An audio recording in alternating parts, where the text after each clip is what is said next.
प्रशांत अपने घर का इकलौता बेटा था। उसके माँ पापा उसे बहुत प्यार करते, लेकिन माँ को लगता था कि बेटा कहीं बिगड़ ना जाए, इसलिए।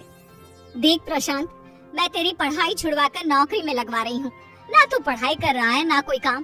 कल को बिगड़ गया तो लोग तो माँ को ही दोष देंगे ना। कैसी बात कर रही हो माँ? अभी तो मैंने 12वीं भी पास नहीं की है। इसके बाद तो मैं शहर जाऊंगा पढ़ने, वहीं पढ़ूंगा और कुछ अच्छा बनूंगा। अभी वो दिन नहीं आया, तेरे बाप की ये हालत नहीं हुई कि तुझे शहर भेजे। घर की चक्कियाँ काम चल रहा है, चक्की देख। पर पापा, मैं पढ़ा लिखा लड़का हूँ, मैं क्यों चक्की में काम करूँगा? अगर अच्छा कमाऊंगा तो अपने आप ही चक्की के लिए भी किसी को रख लूंगा। वाह, बाप तेरा चक्की चलाएगा और तू नौकर रखेगा। अरे जा जाकर खेत से दाल लेकर आ और उसे आंगन में बैठकर भून, तभी रात का खाना बनेगा। प्रशांत क्या करता? घर से बाहर निकलता तो गांव के लोगों को देखकर सोचता कि क्या उसका भी यही होगा, वो भी सारा जीवन गांव में ही रह जाएगा। तभी प्रशांत का दोस्त कहता है, अरे प्रशांत, क्या सोच रहा है यार? अरे क्या बताऊं, भविष्य की चिंता। छोड़ ना, तू बता, तू कैसा है? तुझे क्या भविष्य की चिंता है यार? तेरा तो सही चल रहा है, पापा की चक्की है, आराम की जिंदगी। यार मैं चक्की चलाना नहीं चाहता, साइंस में रुचि है, कंप्यूटर इंजीनियर बनने का सपना है, मैं विदेश जाना चाहता हूँ और मेरा। अरे बस बस यार, कितना बोलता है, सपने देखना बंद कर। गांव से निकलकर तेरे पापा तुझे शहर तो जाने नहीं दे रहे, बड़ा आया विदेश जाने वाला, जा जाकर काम कर। दोस्त की बात प्रशांत को ठीक लगती है। वो सोचता है कि वो अपनी जिंदगी को ऐसा नहीं होने देगा। वो पढ़ेगा भी और विदेश भी जाएगा। जिसके बाद एक दिन, पापा मुझे एक स्मार्टफोन चाहिए, घर पर वाईफाई और कुछ किताबें, एक ऑनलाइन ट्यूशन भी है, उसके लिए भी पैसों की जरूरत है। अरे रुक जा प्रशांत, बोला ही जा रहा है, क्या करेगा ये सब खरीद कर? पापा, गांव में रहकर भी जरूरतें पूरी नहीं करोगे क्या? शहर में जाने से तो मना कर दिया आपने। हाँ हाँ, ले ले ले ले, मैंने कब मना किया? चलानी तो चक्की है तुझे, तू चाहे जो कर ले। पिता प्रशांत की सारी शर्त मान लेते हैं। प्रशांत भी सारा दिन पढ़ता, घर का काम करता और रात में स्मार्टफोन से क्लास और दूसरी ऑनलाइन जानकारियाँ इकट्ठा करता। एक रोज प्रशांत के घर के सामने शूटिंग चल रही होती है। अरे सुना है शहर से फिल्म की टीम आई है शूट के लिए, चलिए ना चल कर देखते हैं। अरे मैं कहाँ जाऊँगा, प्रशांत के साथ चली जा। प्रशांत, फिल्म की टीम आई है शहर से, चलना देखने चले। माँ पढ़ना है, कल चलेंगे। लेकिन माँ की जिद के आगे प्रशांत की नहीं चलती। वो माँ को फिल्म की शूटिंग दिखाने ले जाता है और वहाँ जाकर, पता नहीं किसने इतना पिछड़ा गांव पसंद किया है, और अब ये कंप्यूटर भी खराब हो गया। सर मैं बाजार से पता करके आता हूँ, कोई दुकान हो तो। पागल है, इस बिहड़ में लोगों को कंप्यूटर क्या होता है ये भी नहीं पता होगा। तभी प्रशांत बोल पड़ता है, ऐसा भी क्या है, किसे नहीं पता कंप्यूटर, सभी को पता है। और हाल आइए, इसे तो मैं ही ठीक कर देता हूँ। प्रशांत कंप्यूटर ठीक कर देता है और डायरेक्टर को देता है। शायद आपको इंटरनेट की ताकत का पता नहीं, अरे आज देश विदेश की जो भी नई तकनीक है सब यहाँ मिलती है। और हाँ, आपका कंप्यूटर हैवी हो रहा है, सॉफ्टवेयर से कैसे ठीक करना ये तो जानते हैं ना आप। चलो माँ। प्रशांत वहाँ से माँ के साथ चला जाता है। वो लोग घर आते हैं जहाँ माँ पिता को सारी बात बताती है। अरे न जाने क्या क्या बोल रहा था वो फिल्म डायरेक्टर हमारे गांव के बारे में। अरे वो तो प्रशांत ने झट से ठीक कर दिया, उसका बिजली वाला डिब्बा।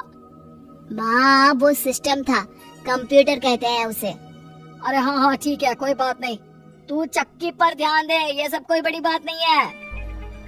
दिन बीत रहे थे। पिता किसी भी हालत में प्रशांत को आगे की पढ़ाई की इजाजत नहीं देते हैं। लेकिन एक दिन अचानक प्रशांत के पिता का स्वर्गवास हो जाता है।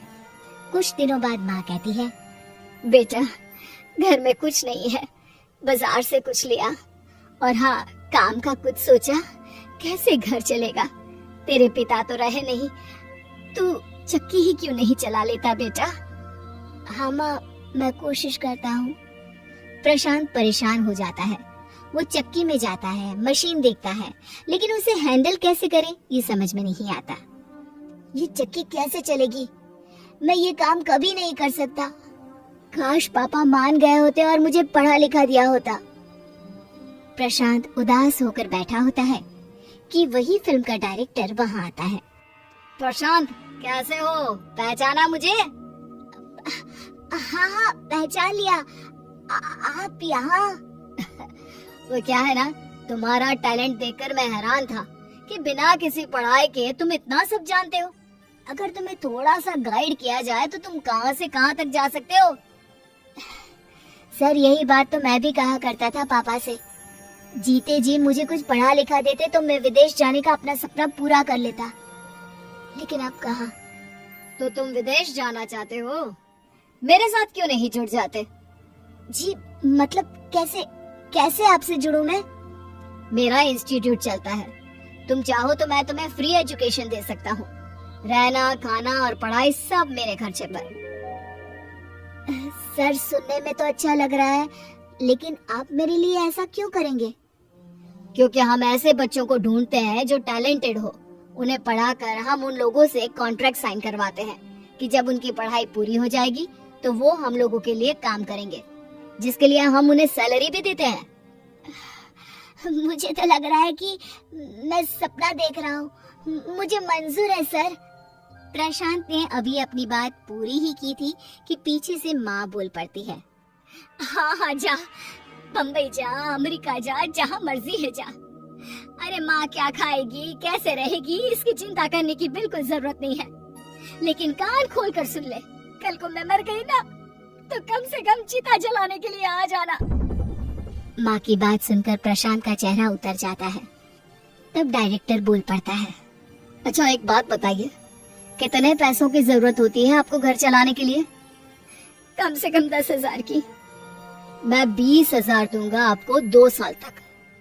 फिर तो जाने देंगे ना प्रशांत को?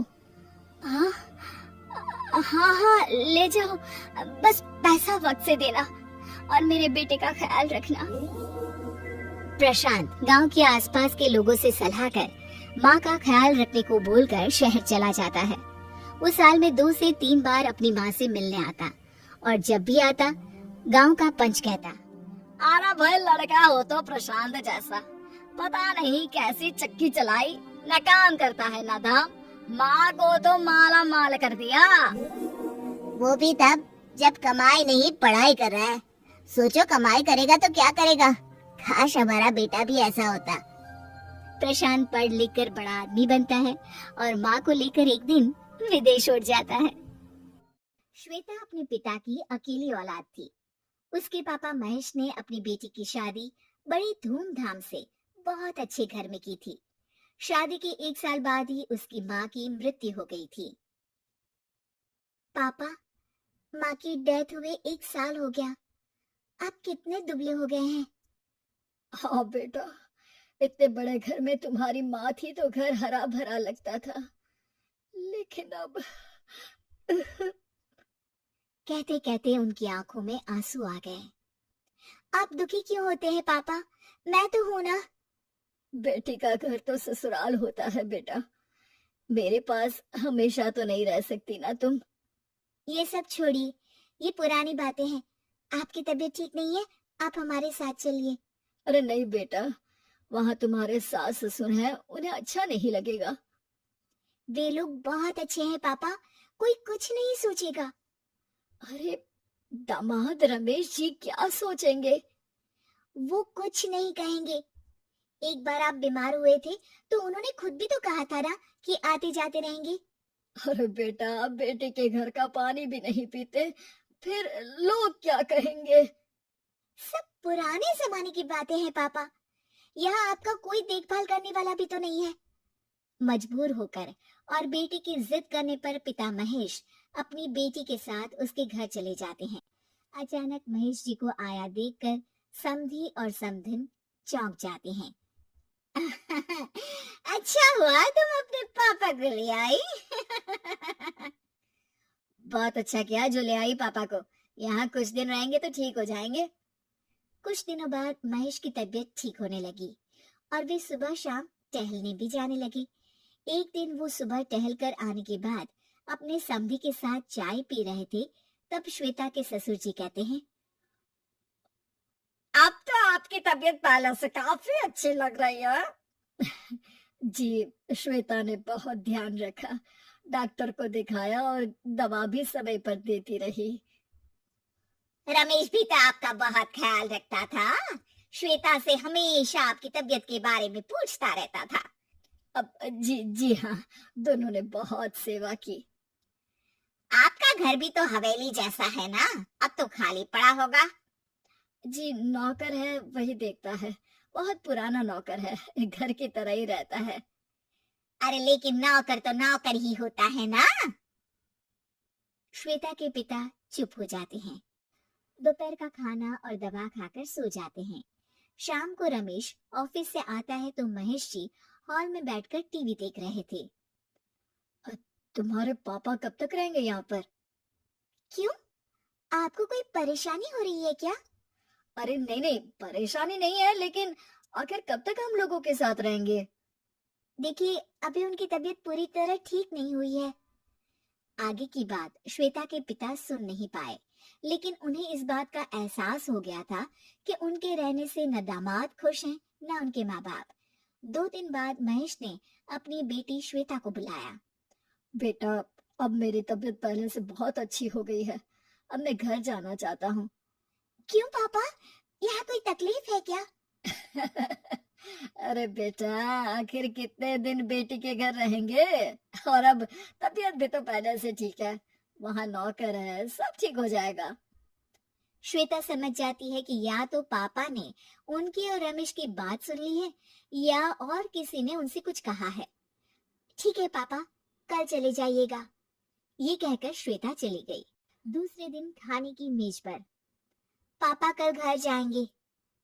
ये बोलकर श्वेता एक नजर सब पर डालती है, जहां वो देखती है कि सारे घर वाले खुश दिख रहे हैं। खास बात ये कि किसी ने कुछ दिन और रुकने के लिए नहीं कहा। और पापा के साथ मैं भी जाऊंगी। अरे क्यों, तुम क्यों जाओगी? रमेश पहुंचा देगा। नहीं, मैंने एक फैसला किया है। घर जाकर पापा का जो स्कूल है उसका एक ट्रस्ट बनाकर उसमें पापा की लगभग 3 करोड़ की जो संपत्ति है ट्रस्ट के नाम कर दूंगी।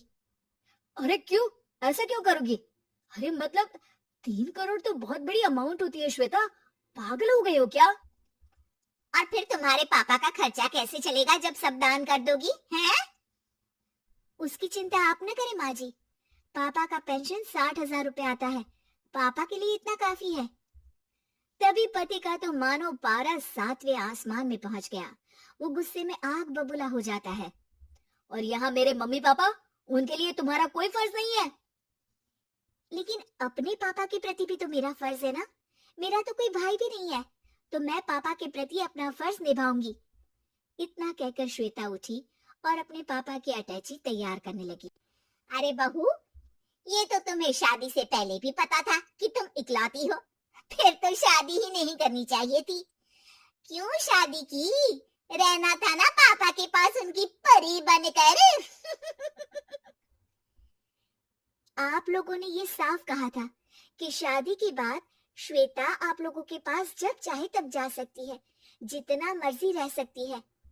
और ऐसा ना हो पाए तो आप लोग यहीं आ जाइएगा, सब साथ रहेंगे। सासू माँ, कहा था ना आपने। अरे श्वेता, ये कैसी बात कर रही हो तुम? और आप, जब आपने मुझे पसंद किया था और अकेले में बात की थी, मैंने तो आपको तभी कहा था कि मैं शादी के खिलाफ हूँ, क्योंकि इकलौती होने के कारण मैं माता पिता के साथ रहना चाहती हूँ, जो शादी के बाद संभव नहीं। लेकिन आपने कहा था जो लड़की अपने माता पिता से इतना प्यार करती है वो कितनी पारिवारिक होगी। मैं तुम्हें हर हाल में अपना बनाना चाहता हूँ, और शादी के बाद से तुम्हारे माता पिता मेरे माता पिता के बराबर ही होंगे, कहा था ना। अरे श्वेता, दामाद जी से ऐसे बात मत करो। पापा, आप मेरी शादी करवाना चाहते थे, वो आपका फैसला था, मेरा नहीं। लेकिन मैंने आपकी बात का सम्मान किया, पर अब बात कुछ और है। ए लड़की, अब जब इतना बड़ा घर, सारी प्रॉपर्टी जिसे देखकर हम लोगों ने हामी भरी थी, वो तू ट्रस्ट को दे देगी तो हमें क्या मिलेगा? उसी को तो देखकर हम लोगों ने तुझे इस घर की बहू बनाया था। सास के मुंह से ये बात सुनकर पिता सन्न रह जाते हैं। वो दामाद की तरफ देखते हैं जो आंख नीचे करके खड़ा होता है। अब बारी पिता की थी। जितना आप लोगों ने शादी पर मांगा, मैंने उससे बढ़कर दिया। मेरी बेटी का आत्मसम्मान आज मेरे लिए बड़ा है। अगर जिस प्रॉपर्टी को देखकर आप लोगों ने श्वेता को अपनाया था, तो मैंने भी लड़के के गुण देखे थे। श्वेता से उसकी अंडरस्टैंडिंग देखी थी, लेकिन लगता नहीं कि दामाद जी को श्वेता से लगाव है। चलो बेटी। श्वेता का पति उसे जाता हुआ देखकर जोर से चिल्लाता है। रुको पिताजी, मुझे माफ कर दीजिए। मैंने श्वेता से प्यार किया था, ना कि उसके पैसों से। श्वेता का अपने परिवार के प्रति प्यार ही मुझे उसकी ओर खींच लाया था। आज मुझे वही श्वेता दिख रही है जो अपने पिता के लिए खड़ी रहती है। मैं उसके बिना नहीं रह सकता, मुझे माफ कर दीजिए। बस फिर क्या था, श्वेता के सास ससुर को भी समझ में आ जाता है कि बेटी का फर्ज क्या होता है।